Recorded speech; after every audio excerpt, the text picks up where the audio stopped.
नमस्कार विद्यार्थियों, वेदांत क्लासेज में आप सभी का हार्दिक स्वागत व अभिनंदन। विद्यार्थियों, हम चर्चा कर रहे थे समास टॉपिक के ऊपर। कौन से टॉपिक के ऊपर चर्चा कर रहे थे? समास के ऊपर चर्चा कर रहे थे। और समास में अपना चल रहा था तत्पुरुष समास। कौन सा? तत्पुरुष समास चल रहा है। और तत्पुरुष समास को हम दो आधार पर पढ़ते हैं। कितने आधार पढ़ते हैं? दो आधार पढ़ते हैं। एक तो कारक के आधार पर और एक अन्य आधार पर। अन्य आधार पर 6 पढ़ते हैं। कितने पढ़ते हैं? 6। 6 कौन कौन से होते हैं? एक तो कर्मधारी होता है और दूसरा द्विगु होता है और उपपद होता है और नए तत्पुरुष समास होता है, अलूक होता है और लुप्त पद होता है। कौन सा होता है? लुप्त पद होता है। यही होते हैं। हालांकि लुप्त पद का अन्य नाम भी मिलता है, मध्यम पद लोपी समास। ठीक है। अब जो कारक के आधार पर पढ़ते हैं, तो कारक के आधार पर कौन कौन से होते हैं? देखो, एक तो कर्म होता है, एक करण तत्पुरुष, बातें नहीं, करण तत्पुरुष होता है, और एक संप्रदान होता है और एक अपादान होता है। कौन सा होता है? अपादान। और संबंध होता है और अधिकरण होता है। क्या होता है? अधिकरण होता है। मुख्य रूप से 6 ही होते हैं। कितने होते हैं? 6। तत्पुरुष समास के कारक के आधार पर भेद कितने होते हैं? 6 होते हैं। और 6 कौन कौन से? कर्म, करण, संप्रदान, अपादान, संबंध और अधिकरण होते हैं। ठीक है। अब इसमें ध्यान रखना विद्यार्थियों, ये वाला जो पार्ट था ये कंप्लीट कर लिया हमने। कर लिया ना? तो आज हम कौन से वाले पढ़ेंगे बताओ? यानी कि तत्पुरुष समास के ही उपभेद पढ़ रहे हैं हम, लेकिन कारक के आधार पर। किसके आधार पर? कारक के आधार पर। और कारक के आधार पर पढ़ने से पहले हमें कारक के बारे में भी नॉलेज होनी चाहिए। किसके बारे में? कारक। कारक को इंग्लिश में कहते हैं केस। और कारक उन्हें कहते हैं जिनका संबंध क्रिया से होता हो।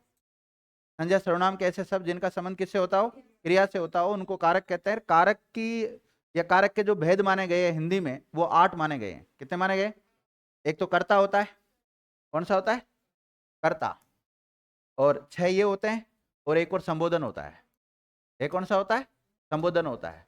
यानी कि तत्पुरुष समास के जब हम कारक के आधार पर भेद पढ़ते हैं, तो उसमें संबोधन और कर्ता को नहीं माना गया है। संबोधन और कर्ता को नहीं माना गया, बल्कि कर्म को माना है, करण को माना है, संप्रदान, अपादान, संबंध और अधिकरण। तो आप लोग सभी विद्यार्थी हेडिंग डाल लें। सभी हेडिंग डालो। कारक के आधार पर। किसके आधार पर? कारक के आधार पर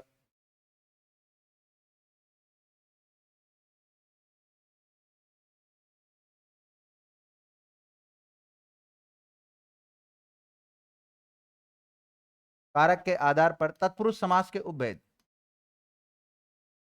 तत्पुरुष समास के उपभेद किसके आधार पर? कारक के आधार पर। किसके आधार पर? कारक के आधार पर। अब देखो, कारक के आधार पर कौन कौन से होते हैं? एक तो होता है, पूरा नाम क्या रहेगा इसका? जो नए विद्यार्थी आए हैं वो भी लिख लो। कर्म तत्पुरुष समास। कर्म तत्पुरुष समास और करण। बार बार इसको क्या लिखूं? सेम। तीसरा, बोला करो रे, बोलते नहीं हो। संप्रदान तत्पुरुष समास। लिखा है ना, मैंने चार्ट बनवाया था ना आपको, फिर बोल क्यों नहीं रहे हो? अपादान तत्पुरुष समास और संबंध तत्पुरुष समास और अधिकरण। खाना नहीं खा के आए हो क्या? नाश्ता भी नहीं करके आए हो? चाय भी नहीं पी के आए हो? मेरी कोई गलती नहीं, गलती मेरी है। ठीक है। कर्म तत्पुरुष, करण, संप्रदान, अपादान, संबंध और अधिकरण, ये होते हैं। अब एक एक को पढ़ेंगे हम। लेकिन एक एक को पढ़ाने से पहले थोड़ा सा कारक के बारे में जानकारी दे देता हूं ना। देखिए,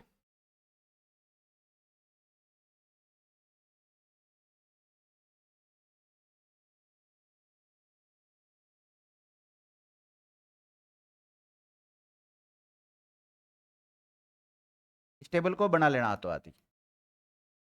कारक चिन्ह बोलते हैं, या फिर विभक्ति चिन्ह बोल सकते हो आप इसको, या फिर इसको परसर्ग बोल सकते हो, नहीं तो फिर इसको चरम प्रत्यय भी बोल सकते हो आप।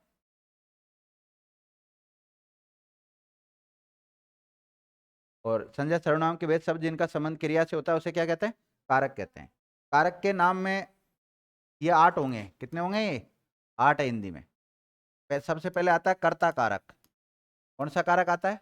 कर्ता कारक। और कर्ता की विभक्ति चिन्ह होती है ने, और कभी कभी कोई भी विभक्ति चिन्ह नहीं आता है। ये जो क्रॉस का चिन्ह लगाया इसका मतलब कोई विभक्ति चिन्ह नहीं आता है। एक कारक होता है कर्म कारक। कौन सा कारक? कर्म। कर्म को विभक्ति चिन्ह पढ़ी होगी आपने, और कभी कभी कोई विभक्ति चिन्ह नहीं आता है। तीसरा होता है करण कारक। करण कारक, और करण कारक का विभक्ति चिन्ह होता है से, नहीं तो फिर होता है द्वारा, नहीं तो फिर होता है के द्वारा। क्या आते हैं? ठीक है। इसी प्रकार संप्रदान तत्पुरुष समास होता है। सॉरी, मैं कारक पढ़ा रहा हूँ। संप्रदान कारक होता है। तो संप्रदान की पहचान क्या होती है, या विभक्ति चिन्ह क्या होता है? के लिए। क्या होता है? के लिए होता है, या फिर कभी कभी को भी आ जाता है, ध्यान रखना। मुख्य तो के लिए ही है। एक होता है अपादान कारक। कौन सा कारक? अपादान कारक बोल रहा हूं मैं। अपादान का कारक चिन्ह क्या होता है, विभक्ति चिन्ह क्या होता है? से। लेकिन ये पृथक होने के भाव में आता है, अलग होने के भाव में। और यहाँ पर जो से आया ना, ये साधन के रूप में आता है, ये साहितार्थ आता है। साधन लिख देता हूँ यहाँ तो ना, साधन के रूप में प्रयुक्त होता है। किसके रूप में? साधन के रूप में प्रयुक्त होता है।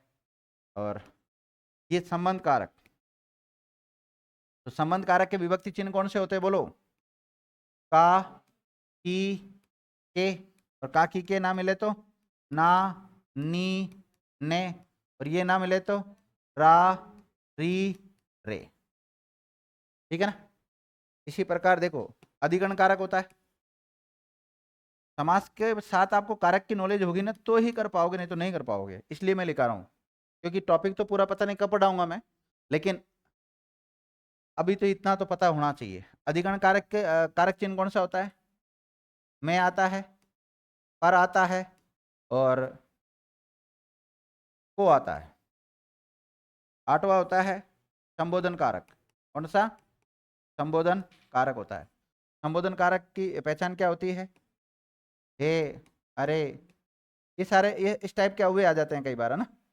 अरे, अजी, हो, कुछ भी आ सकता है, डॉट डॉट कर सकते। ठीक है। तो अगर हम विभक्ति की बात करें, किसकी बात करें? विभक्ति की बात करें तो विभक्ति 7 की होती है। कर्ता की होती है, कर्म की होती है, करण से होती है, लेकिन संबोधन की कोई विभक्ति नहीं होती है। पहली बात तो ये। अगर हम तत्पुरुष समास के उपभेद देखें तो तत्पुरुष समास के उपभेदों में एक तो कर्ता को क्या नहीं माना गया है? भेद नहीं माना गया है। और संबोधन को भेद नहीं माना गया है, केवल इनको माना गया है। अगर मैं कारक टॉपिक की बात करूं कि कारक कितने होते हैं हिंदी में? 8। कितने होते हैं? 8। संस्कृत में कितने होते हैं? 6। तो उसमें कारक देखो किस किस को नहीं माना उन्होंने? संबोधन को नहीं माना और संबोधन को नहीं माना। 2-3 शब्दावली है कि कारक की संख्या हिंदी में कितनी? 8। और संस्कृत में कितने? 6 होते हैं। किस किस को नहीं माना जाता है? संबंध और संबोधन को नहीं माना जाता है। हिंदी में कारकों की संख्या कितनी? 8। लेकिन जो तत्पुरुष के उपभेद है उसमें कारक के आधार पर कितने? उसमें किस किस को शामिल नहीं किया? कर्ता और संबोधन को शामिल नहीं कर रखा है। ठीक है ना। इसके अलावा विभक्तियां किसकी नहीं होती है? संबोधन की विभक्ति चिन्ह नहीं होता है, ध्यान रखो, केवल ये पहचान है। ठीक है। तो ये बेसिक जानकारी तो मैंने आपको दे दी। वापस आते हैं हम कि भाई कारक के आधार पे जो तत्पुरुष समास के भेद है ये सब 6 होते हैं। ठीक है, इतना आप लोगों ने लिख लिया था, नहीं लिखा था? ये लिखाया था मैंने आप लोगों को, हाँ ये लिख लिया था। अब इसके बाद में एक एक को पढ़ना होता है, लेकिन जैसे माना कि कर्म तत्पुरुष समास की के बारे में पढ़ाऊंगा तो आपको इस कर्म के बारे में पता होना चाहिए कि कर्म किसे कहते हैं, अर्थात कारक के बारे में पता होना चाहिए। कौन से टॉपिक के बारे में पता होना चाहिए? कारक। और कारक किसे कहते हैं? संज्ञा सर्वनाम के वे शब्द जिनका संबंध क्रिया से होता है उनको क्या कहते हैं? कारक। वो अगर कर्ता का बोध कराते हो, कर्ता का मतलब होता है किसी कार्य को संपन्न करने वाले, क्रिया को संपन्न करने वाला क्या कहलाता है? कर्ता। और क्रिया का फल या प्रभाव जिस पर पड़ता है उसको क्या कहते हैं? कर्म। और कर्ता के द्वारा क्रिया को संपन्न की जा रही है, उसके लिए जिस साधन, जिस माध्यम, जिस साहित्य, कोई भी साहित्यार्थ जो भी वस्तु है उसकी आवश्यकता पड़ती है तो उसको क्या बोलते हैं? करण। और जिसके लिए क्रिया संपन्न की जाती है उसको क्या बोलते हैं? संप्रदान। और जिससे अलग होया जाता है, डर लगता हो, भय लगता हो, बचाने का भाव होता हो, उत्पन्न होने का भाव होता हो, शिक्षा देने का भाव होता हो, वो सारे किसमें आ जाते हैं? अपादान में। संबंध बताया जा सकता है, पति पत्नी में संबंध हो सकता है, बाप बेटे में संबंध हो सकता है, माँ बेटी में संबंध हो सकता है, नौकर और सेवक, जो नौकर और मालिक होता है उसके बीच में संबंध हो सकता है। तो आपस में वो संबंध जो बताया जाता है वो किस में जाएगा? संबंधवाचक में जाएगा। और अधिकरण, इसमें स्थान और समय का बोध होता है, जिससे जैसे रमेश सामने रहता है, कहाँ रहता है? सामने। तो सॉरी, सामने से सही नहीं निकलेगा, मैं दूसरे तरीके से निकालता हूँ। रमेश घर में बैठा है, कहाँ बैठा है? घर में। तो घर स्थान को बता रहा ना। सुरेश रात को पढ़ता है, कब पढ़ता है? तो स्थान और समय सूचक जो शब्द आते हैं वो अधिकरण में जाते हैं। और संबोधन में तो किसी को पुकारा जाता है, किसी को बुलाया जाता है, किसी को आवाज दी जाती है। जैसे कहते हैं ना, ए लड़के इधर आना, तो ए भी यहां पर क्या है? संबोधन का काम करेगा। अरे बालक चुप हो जाओ, तो बालक के साथ अरे जो शब्द आ रहा है ना वो संबोधन का काम कर रहा है। ठीक है, अब प्रॉपर डिटेल तो हम कहाँ पढ़ेंगे? जब कारक टॉपिक पढ़ेंगे तब। लेकिन इतना काम हो जाए कि हमें समास में कोई दिक्कत ना आए। अब देखिए, हम पढ़ रहे हैं समास, वो भी कर्म करण ये सारे पढ़ेंगे, तो इनमें ध्यान रखना विभक्ति चिन्ह आएंगे। और जब इनका सामासिक पद बनाएंगे, छोटा रूप बनाएंगे, तब उस विभक्ति चिन्ह का क्या हो जाएगा? लोप हो जाएगा। और जब उसका विग्रह लिखेंगे तब उसमें उसका विभक्ति चिन्ह आना जरूरी, ध्यान रखना। जैसे अगर कर्म के अनुसार विभक्ति होगा तो कर्म का विभक्ति चिन्ह को होता ना, को आना जरूरी है। वहां आप जबरदस्ती से लिखो, वो गलत हो जाएगा फिर। ठीक है, तो थोड़ा सा इनका विभक्ति का ध्यान रखना। और समास किसे कहते हैं? जब सामासिक पद बनाते समय कारक चिन्हों का लोप हो जाता हो तो उसे समास कहते हैं। कई किताबों में आपको ये परिभाषा मिलेगी, लेकिन ये परिभाषा केवल तत्पुरुष समास के कारक के आधार पर जो उपभेद होते हैं ना, इनमें ही लागू होती है, संपूर्ण समास प्रकरण में लागू नहीं होती। संपूर्ण समास प्रकरण में तो हम क्या परिभाषा याद कर सकते हैं? दो या दो से अधिक शब्दों के परस्पर मेल को क्या कहते हैं? समास कहते हैं। शब्दों की जगह पद आ सकता है। तो ये जितने भी है इनमें विभक्ति चिन्ह का क्या होगा? लोप होगा। तो पहला लिखो आप, कर्म तत्पुरुष समास। कर्म तत्पुरुष समास। और हाँ, एक बेसिक चीज और बता देता हूं इसके बारे में। ये जो तत्पुरुष, जितने भी हम तत्पुरुष के कारक के आधार पर भेद पढ़ रहे हैं, ये कहीं ना कहीं दूसरी जगह भी आ सकते हैं। वो डिपेंड करेगा वो 4 विकल्प उसने कौन से दिए हैं। सामान्यतः तो एग्जाम का एक ही उद्देश्य होता है कि वो जब भी यहाँ से कोई सवाल देगा तो इनमें से विकल्प बना के देना चाहिए उसको। लेकिन फिर भी एग्जामिनर है, कई बार बच्चों को ज्यादा परेशान करने के लिए वो दे देता है दूसरे वाले विकल्प। बड़ा क्वेश्चन को बड़े शांति से पढ़ो आप, समझो उसको और आराम से उसका हल कर सकते हो। जैसे माना कि पुरुषों में है जो उत्तम, पुरुषों में है जो उत्तम। अब जो, या मैं केवल एक शब्द लिख रहा हूं, पुरुषोत्तम। अब पुरुषोत्तम शब्द विद्यार्थियों में आ रहा है, अधिकरण कारक में जा सकता है, जा सकता है। पुरुषों में है जो उत्तम कर्मधारी में भी जा सकता है और बहुव्रीहि में भी जा सकता है। अब किसको माने? बहुव्रीहि को मानना भाई, वहां पर वहां किसको मानना? बहुव्रीहि विकल्प में ना दिया हो तो कर्मधारी है। और सर कर्मधारी है और ये अधिकरण एक साथ दे दे, तो एक साथ कैसे देगा? नहीं दे सकता, वहां पे देगा कारक के आधार पर। किसके आधार पर? कारक के आधार पर देगा, तो फिर कर्मधारियों को नहीं मानेंगे, फिर किसको मानेंगे? अधिकरण को मानेंगे। और कारक से भिन्न आधार पर दे दे तो फिर वहां पे अधिकरण को नहीं मानेंगे, वहां पे किसको मानेंगे? कर्मधारय को मानेंगे। समझ गए? तो लिखो कर्म तत्पुरुष समास। लिखो, जब सामासिक पद बनाते समय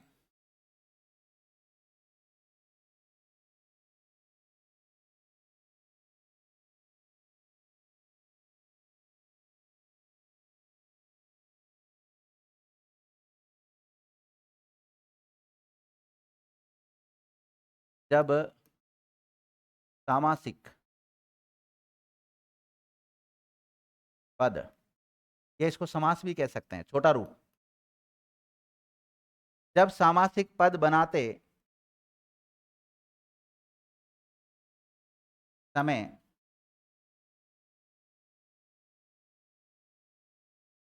कर्म कारक के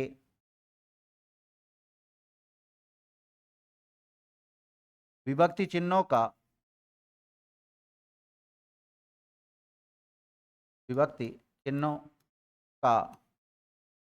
लोप हो जाता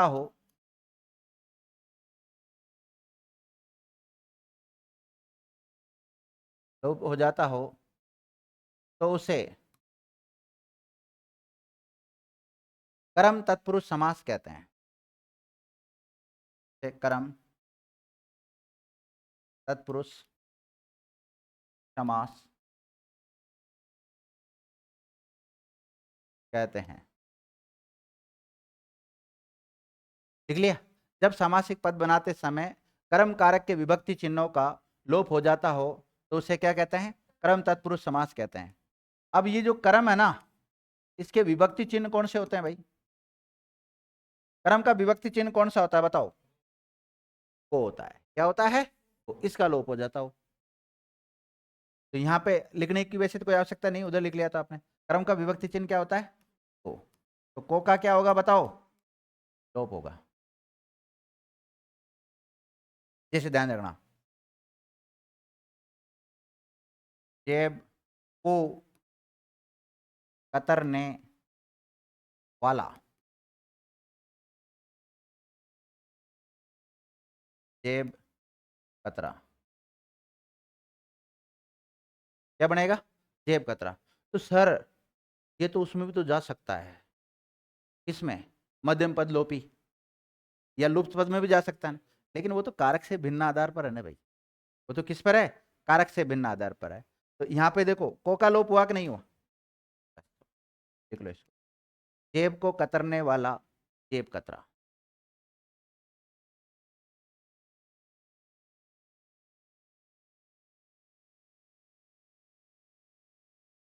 लिख लिया? लिखो गगन चुंबी,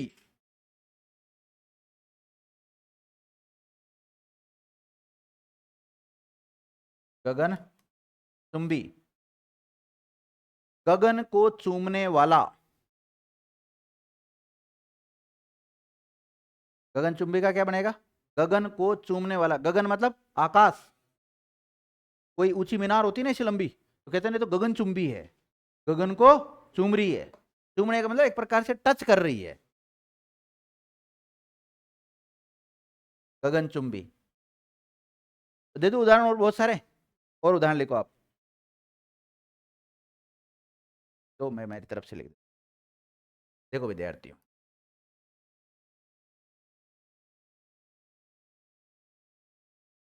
जिससे पूछूंगा वो बताएगा। देखो बहुत सरल है इसका विग्रह। हाँ लक्ष्मी बहन जी बोलो, इसका बोलो शरणागत का क्या करूं? है नहीं पता? हाँ सुनीता बताओ क्या करें इसका? सनया, शरण को आगत या गत? शरण को आगत, और इसका होगा शरण को गत। गत का मतलब गया हुआ, गया हुआ के लिए आ सकता है, और आगत का मतलब आया हुआ या आने के लिए आता है। देख लो दोनों, और दोनों में कौन सा समास है? कर्म तत्पुरुष, और कर्म तत्पुरुष विकल्प में ना हो तो तत्पुरुष। कौन से में जाएंगे? तत्पुरुष में जाएंगे। तत्पुरुष के जितने भी पढ़ा रहा हूं मैं आपको, तत्पुरुष के उपभेदों में, इस सारों में अगर कोई विकल्प में नहीं दिया हो तो तत्पुरुष मान लेना। लिखो, मुंह को तोड़ने वाला, मुंह को तोड़ने वाला, मुंडे को तोड़ने, मुंह को तोड़ने वाला, मुंह तोड़। अब देखो, आप सबके मन मस्तिष्क में अलग अलग सवाल आएंगे। कोई तो क्या मुंह को तोड़ना मतलब बॉक्सिंग मारना, मुंह का तोड़ने का मतलब मुंह तोड़ जवाब भी तो देते हैं ना किसी को। सबने अलग अलग सोचा होगा इसके बारे में। यही तो व्यक्तिगत विभिन्नता है, भिन्नता जिसको कहते हैं। लिखो,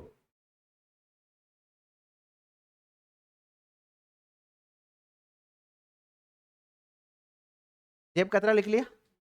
लिखो, जेब घड़ी। नहीं, जेब घड़ी नहीं बनेगा भाई, जेब घड़ी नहीं बनेगा, वो मैं चला जाएगा। नहीं नहीं नहीं, ये नहीं बनेगा, दूसरा बनाओ। ऐसे लिखो, जी भर।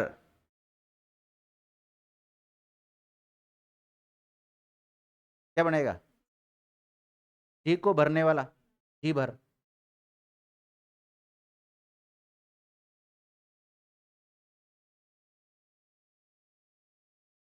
चित्त, चोर। क्या बनेगा? चित्त को चोरने वाला है, चुराने वाला? चुराने वाला। चित्त को चुराने वाला, चित्त का मतलब है मन से लिया गया है दिल। कई बच्चों के किताबों में देखते हैं तो इस टाइप से वो दिल बनाते, मुझे तो बनाना भी नहीं आता। क्या पता इसमें आ जाएगा तो। है क्या इसमें? नहीं है इसमें तो।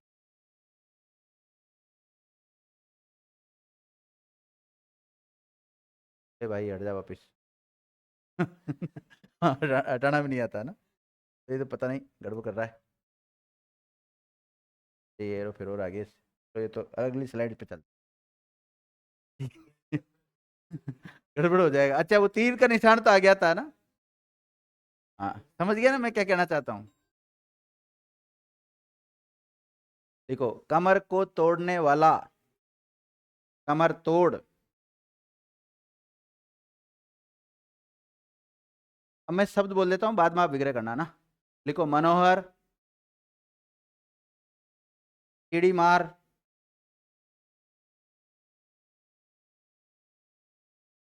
स्वर्ग प्राप्त,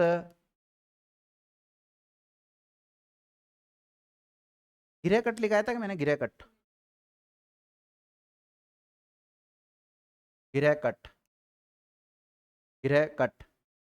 विदेश गमन, सर्वज्ञ। अब देखो, ये सर्वज्ञ उपपद में भी जा सकता है, सर्वज्ञ। एक काम करो, मैं एक नोट लिखाना चाह रहा हूँ आपको। नोट इसलिए लिखाना चाह रहा हूँ कि यदि मतलब इनका कोई पद विशेष अर्थ में प्रयुक्त होता हो तो बहुव्रीहि समास होगा, ध्यान रखना। देखो, कर्म तत्पुरुष समास का ऐसा उदाहरण या ऐसा सामासिक पद, ऐसा सामासिक पद जो किसी विशेष अर्थ में, किसी विशेष अर्थ में प्रयुक्त होता हो, किसी विशेष अर्थ में प्रयुक्त होता हो, किसी विशेष अर्थ में प्रयुक्त होता हो तो उसे, नहीं, किसी विशेष अर्थ में प्रयुक्त होता हो तो वहां बहुव्रीहि समास होगा। वहां कौन सा होगा? बहुव्रीहि समास होगा।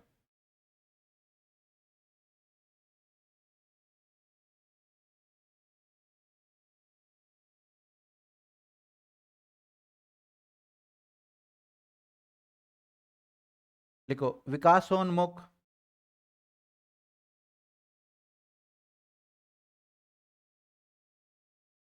रोजगारोन्मुख,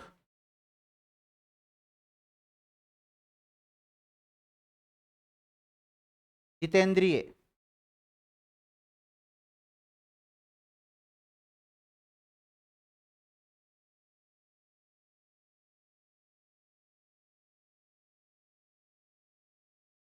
ग्रहगत और ग्रहागत लिख लो, दोनों लिख लो।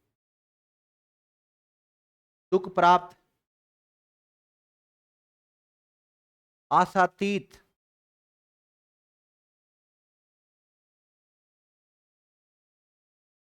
तीत, लिख लिया।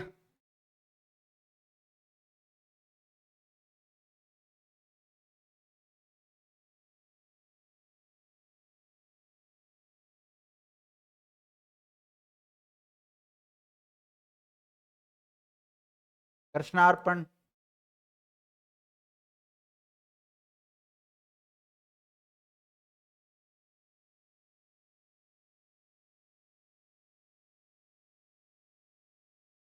देव्यार्पण, अधिकार प्राप्त,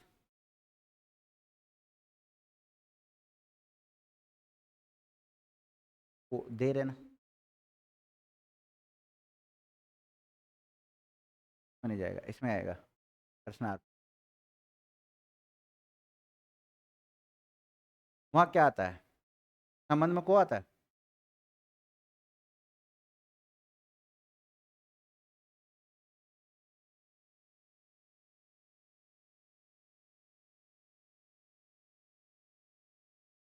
संबंध में तो क्या आता है? अच्छा, आपने चेंज कर दिया विकल्प। अच्छा, संप्रदान बोल रहे, आप देना क्रिया के लिए आप ईश्वर को दे सकते हैं। तेरा तुझको अर्पण दिया थोड़ी हमने, हैं? हाँ, तो कृष्ण को अर्पण होगा ना यहाँ पे। देना क्रिया के लिए आता है, लेकिन या तो देखो, राजा भिखारी को दान दे सकता है, जनता को दे सकता है, बड़ा अगर छोटे को देता है ना, उसमें वो भी ध्यान रखना होता है। देने का मतलब प्रदान, दान, वो आएगा। वो लिखो, ज्ञान प्राप्त, प्रेम प्राप्त,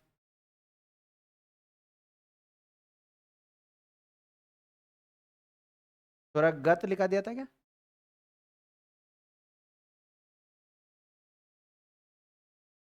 स्वर्गगत, दुख को प्रदान करने वाला,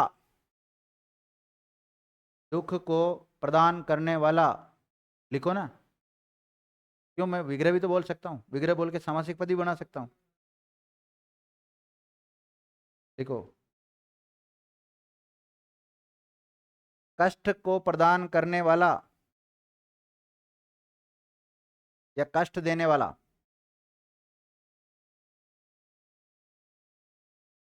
नरभक्षी, विद्याधर, पक्षधर, धरणीधर,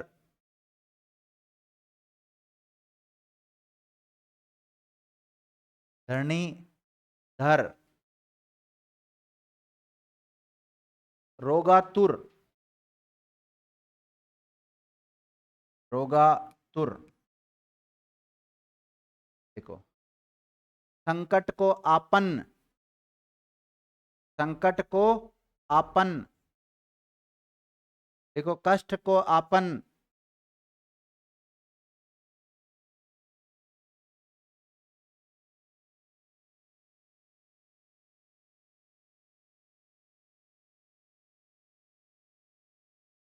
देखो, परलोक गमन, परलोक गमन, लिख लिया। लिखो, दिवाकर, लिखो, स्याही चूस, स्याही नहीं चूसते क्यों, पेन को नहीं चूसते क्यों?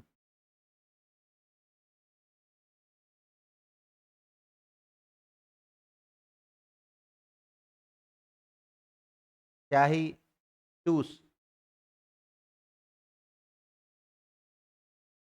लिखो, ग्रंथकार,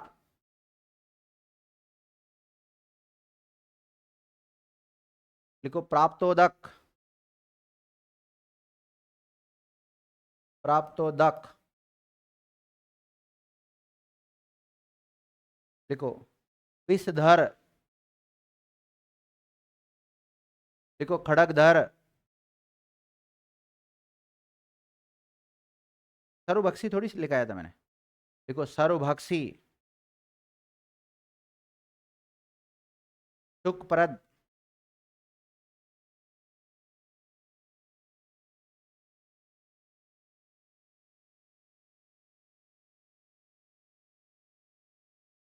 लिख लिया। देखो कालातीत, देहातीत,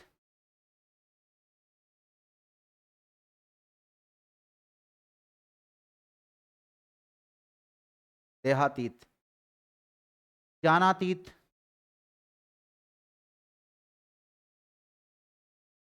ज्ञानातीत, ज्ञानातीत बोलते हैं इसे।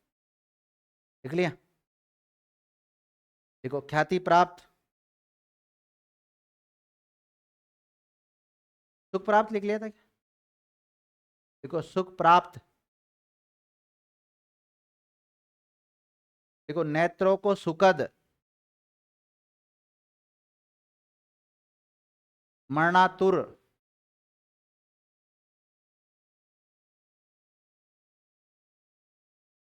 कष्टापन शब्द लिखा दिया, कष्टापन लिखो, धनुर्धर,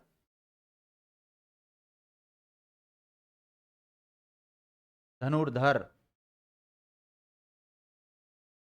यश प्राप्त,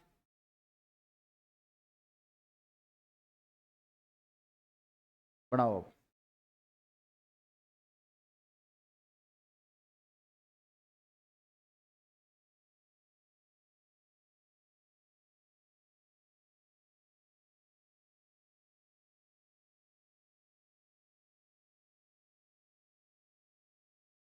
हाँ शब्द बोलो चेतना। लिखे कि नहीं लिखे? आधे अधूरे लिखे? किसने लिखे सही पूरे? सनया बोलो। छोड़ दिया? किसने लिखे सही बताओ ईमानदारी के साथ सारे? हाँ सीताराम बोलो, शब्द बोलो, एक तरफ से बोलना, जो मैंने हल करा दिया उनके अलावा, या उल्टे बोलो पीछे हैं। मनोहर का क्या बनेगा भाई? मन को हरने वाला, मनोहर क्या बनेगा? हाँ चिड़ियों, चिड़िया को मारने वाला, चिड़ीमार। स्वर्ग को प्राप्त है, गिरह कट, गिरह को काटने वाला, या गिरह का मतलब लिया गया जेब से, यहाँ गिरह का मतलब किससे है? जेब से है, ध्यान रखना है। विदेश को, मतलब कहने का मतलब यह, अगर आप कर्म तत्पुरुष समास के अनुसार इसका विग्रह कर रहे हो तो को आना जरूरी है। सर्वज्ञ, सर्वज्ञ लिखा है, सर्वज्ञ मतलब सर्व को जानने वाला, सर्व मतलब सभी, विकासोन्मुख, एक मिनट, ये शायद मैंने लिखा था शब्द भी, हाँ ये रहा। विकासोन्मुख शब्द में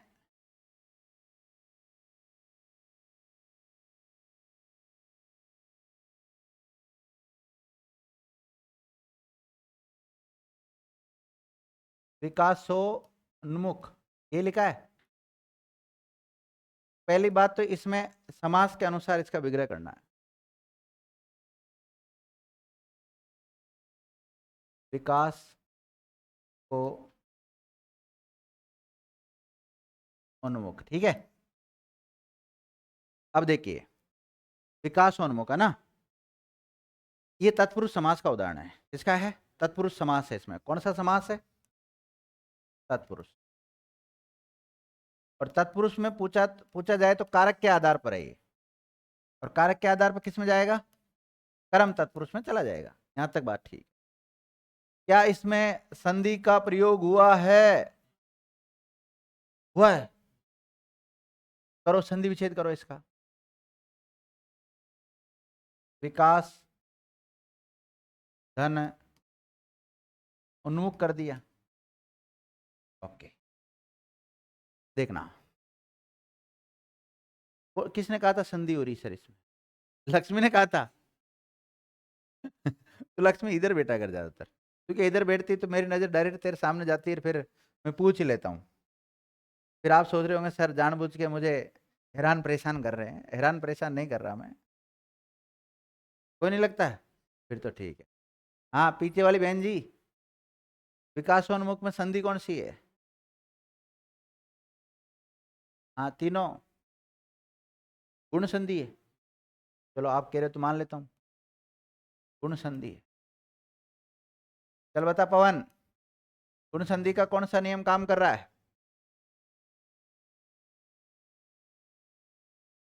औ ओ या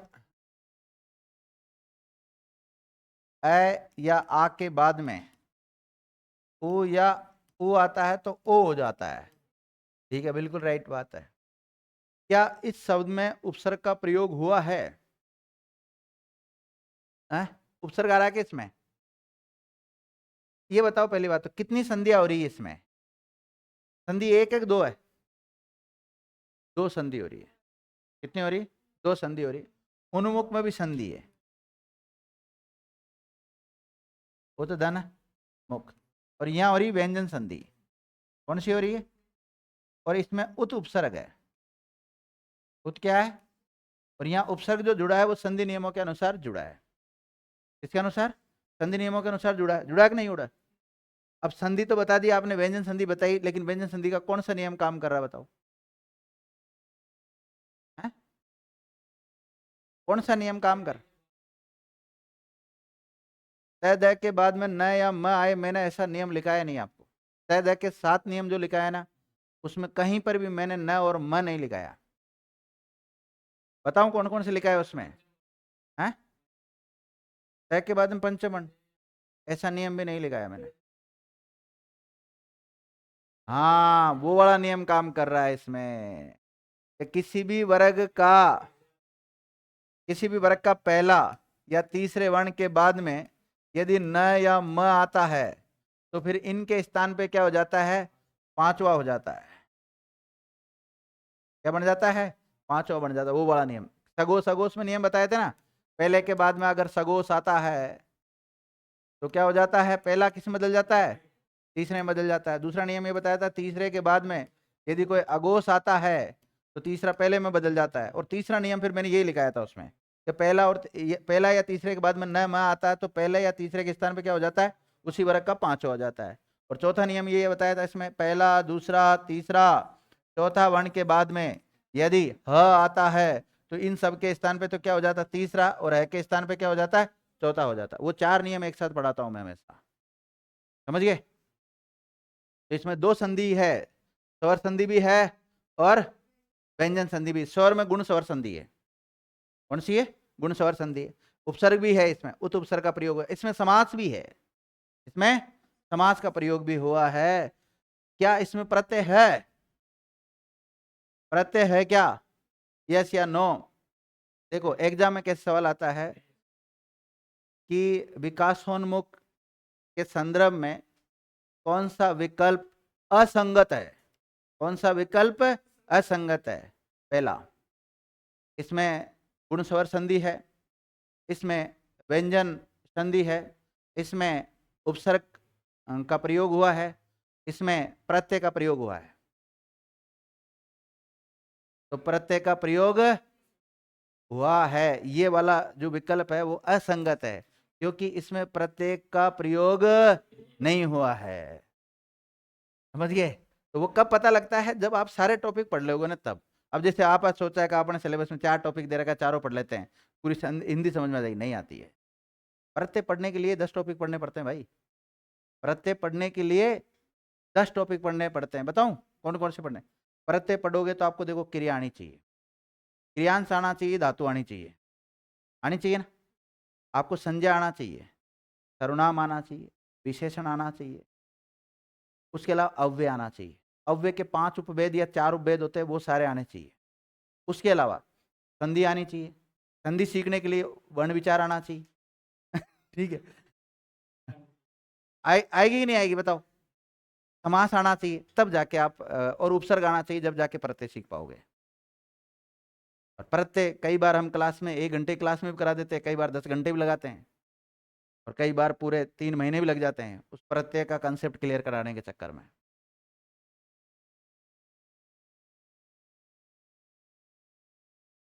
मैं आपको गारंटी दे रहा हूं कि आपको, आप जो पढ़ रहे हैं ना, ये आपको कभी धोखा नहीं देगा। आप जिस दोस्त के साथ रोते फिर रहे हो ना, वो दोस्त कभी भी आपको धोखा दे सकता है, पर ये जो पढ़ रहे हो, आप किताबें पढ़ रहे हो, ये किताबें जीवन में कभी आपको धोखा नहीं देगी, कभी भी नहीं देगी, ध्यान रखना। हाँ, ये जितना समय आप दे रहे हो ना, उसका रिजल्ट जरूर देगी आपको, आज नहीं तो कल देगी, पर देगी जरूर। चलो आगे बोलो, शब्द बोलो, तुम तो कहां तक पहुंच गए थे? अरे कहाँ परोपकार पे रह गया। हाँ, तो इसमें भी सेम है, रोजगारोन्मुख, रोजगार को उन्मुख। आप सब रोजगार के लिए तो उन्मुख है, रोजगार प्राप्त तो करना चाहते हो, मिल जाएगा, कोशिश करो। आगे बोलो, ये दिल विल को याद करना छोड़ दो। छुपा रुस्तम है बड़ा। आगे बोलो, जितेंद्रिय, बताओ। हाँ, इंद्रियों को जीतने वाला। ये शब्द मैंने लिखे होंगे सर, ये लिखे हुए। देखो, एक तो ग्रहगत होता है और एक ग्रहागत होता है। इसमें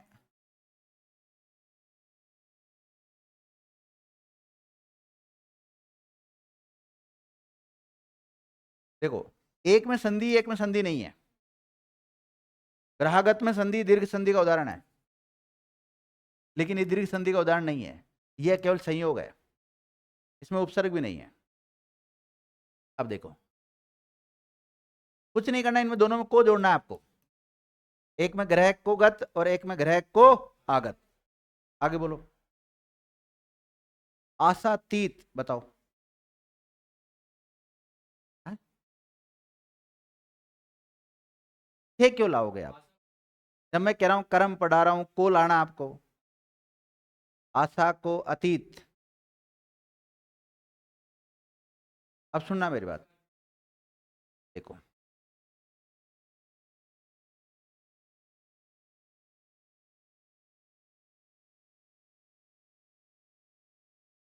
ये बनता है, आशा का मतलब तो एक प्रकार से उम्मीद, और अतीत, अतीत का मतलब आपको ऐसी उम्मीद नहीं थी, नकारात्मक भाव में आता है। इसका अतीत का मतलब क्या होता है? नहीं, एक प्रकार से नकारात्मक रूप में आता है। या इसको भी देखते हैं,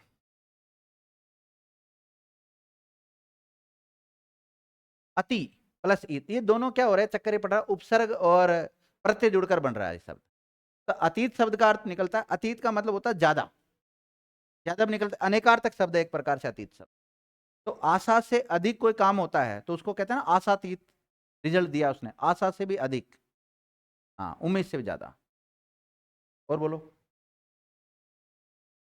है कृष्ण को अर्पण, देव, हाँ, देखो, अटकी लिखे होने हैं।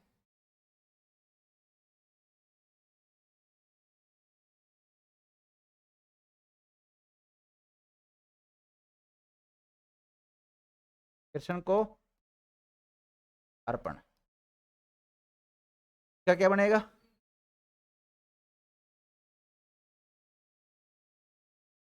देवी को अर्पण, क्या बनेगा? देवी को अर्पण बनेगा। अब देखिए, इसमें कौन सी संधि का नियम काम कर रहा है? यण का। और इसमें दीर्घ का काम कर रहा है, दीर्घ स्वर संधि। पागलों की पहचान यही, एक बार फोन काट दिया मतलब काट दिया। आगे बोलो, है ज्ञान प्राप्त, लिखा था ना मैंने, कहीं नहीं लिखा क्या? ज्ञान प्राप्ति बोला पक्का? हाँ तो लिखो, ज्ञान को प्राप्त। ज्ञान मतलब बोध, बोध मतलब ज्ञान।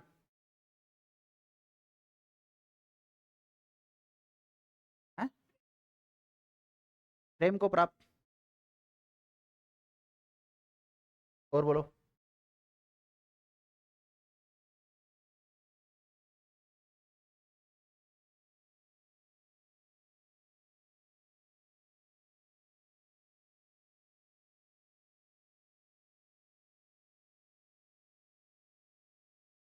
परमानेंट ब्लॉक कर देता हूँ।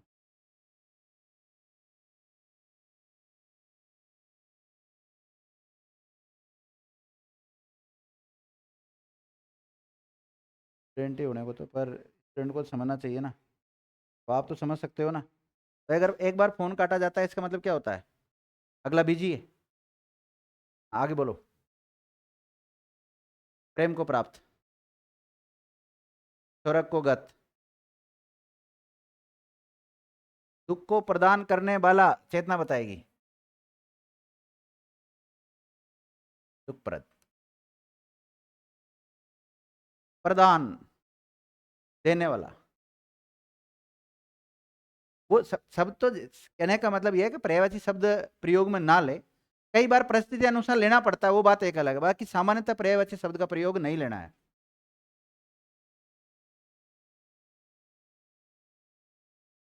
हाँ? कष्ट को प्रदान करने वाला है क्या? तो कष्ट प्रति बनेगा उस वक्त।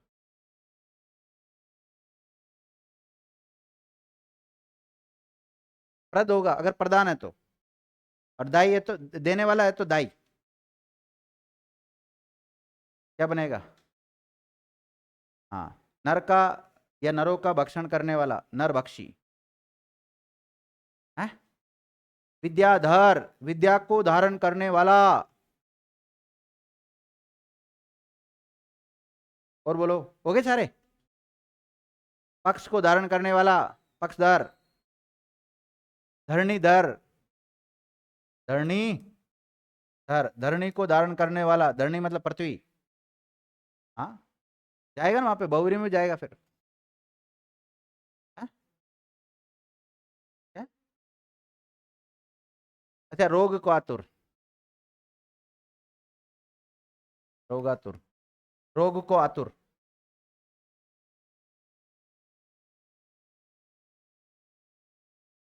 संकटापन्न शब्द लिखा होगा आपने, तो इसमें लिखना था संकट को आपन। आगे बोलो। कष्टापन, कष्ट को आपन।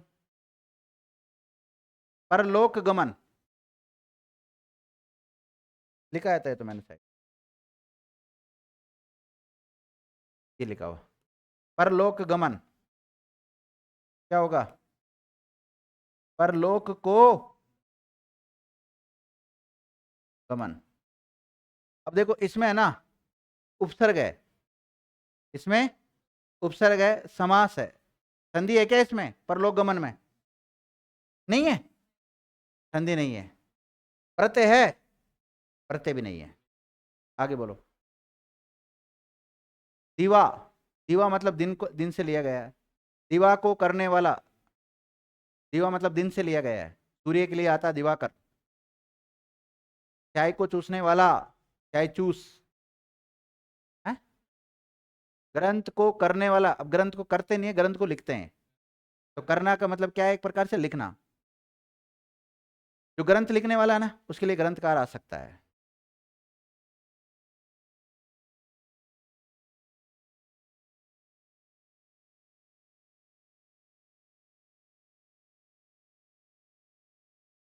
सीताराम बताएगा इसका तो।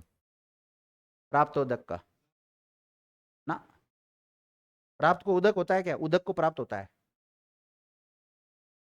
जल, उदक को प्राप्त।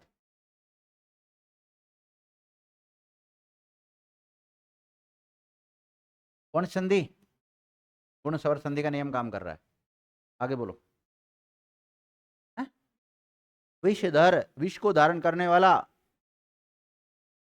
खड़गधर, खड़ग को धारण करने वाला, खड़ग मतलब तलवार है। सर्वभक्षी, सब कुछ खाने वाला, सर्व का भक्षण करने वाला,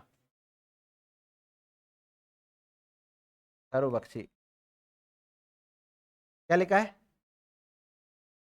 सुख प्रद लिखा है। क्या बनेगा? सुख को, सुख को लाना जरूरी है यहां पर। सुख को प्रदान करने वाला, सुखप्रद। ये सुनना, अग वाला वाली भी नहीं लगाऊं तो भी चलेगा, सुख को प्रद इतना भी हो जाए, या प्रदान भी हो सकता है। कालातीत, काल को अतीत है। देहातीत, देह को अतीत। अतीत का मतलब दूर भी होता है, परे भी होता है, अधिक भी होता है। जैसे आसाद से अधिक हो गया ना, तो वहां अतीत का मतलब अधिक से लिया है। और देहातीत, देह से अलग, देहातीत। और बोलो है? ज्ञानातीत, ज्ञान से अतीत, सॉरी, ज्ञान को अतीत, को सुख को प्राप्त है?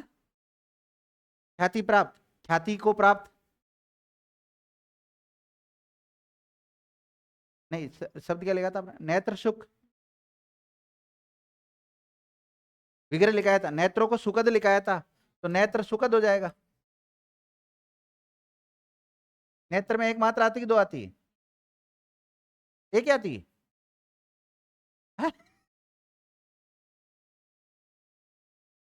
नहीं, मुझे तो बताओ, नेत्र ऐसे लिखते हैं या फिर ऐसे लिखते हैं? नेत्र नीचे वाले नहीं लिखते? नेत्र सुखद। आगे बोलो। मरणातुर,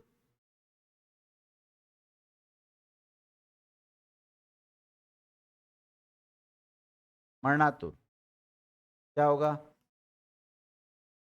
मरण को आतुर, मरण मतलब मरने से लिया गया।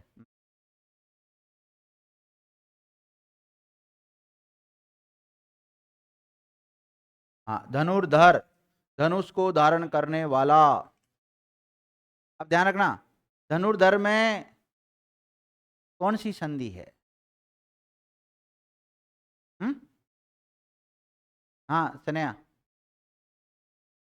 चेतना, पीछे तीनों गलत है इनका, तो कॉपी मत करो है। धनुर्धर में कौन सी संधि है? समास पढ़ा रहा हूं, बताओ मुझे। विसर्ग है? कौन सा नियम काम कर रहा है? छठा नियम काम कर रहा है, बिल्कुल सही। आगे बोलो। यश को प्राप्त, हो गए सारे? सारे एग्जाम्पल हो गए?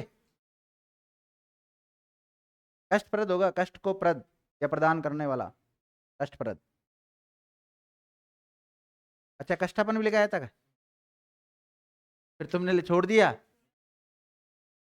अच्छा अच्छा, ठीक है।